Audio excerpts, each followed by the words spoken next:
Five financial tips to couple. Una is kailangan may financial planning tayo. And natutunan ko noong 2012 na hindi lang pala puro investment ang kailangan natin. Importante rin may emergency fund tayo at nakakabayad tayo ng utang natin. Pangalawa, ilista ang mga gastos.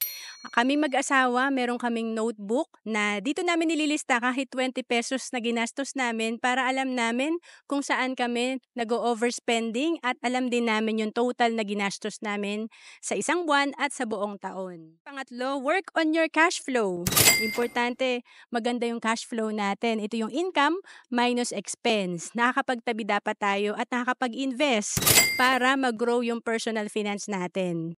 And then, pang-apat, dapat may joint account kayo. Noong 2019, nung namatay yung kuya ko, ang hirap mag-claim ng mga investment at bank account kapag ikaw ay talagang hindi naka-joint kayong mag-asawa. Kaya importante, noong 2019, nag-start agad kami ng joint account para may access ang bawat isa.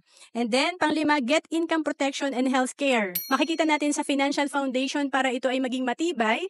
Nasa baba na may healthcare dapat tayo at protection. Dahil tayong mga mag-asawa, syempre breadwinner tayo ng pamilya, importante meron tayong life insurance at healthcare. To know more about savings and investment, message mo lang ako sa FB, Roan Celis Capistrano.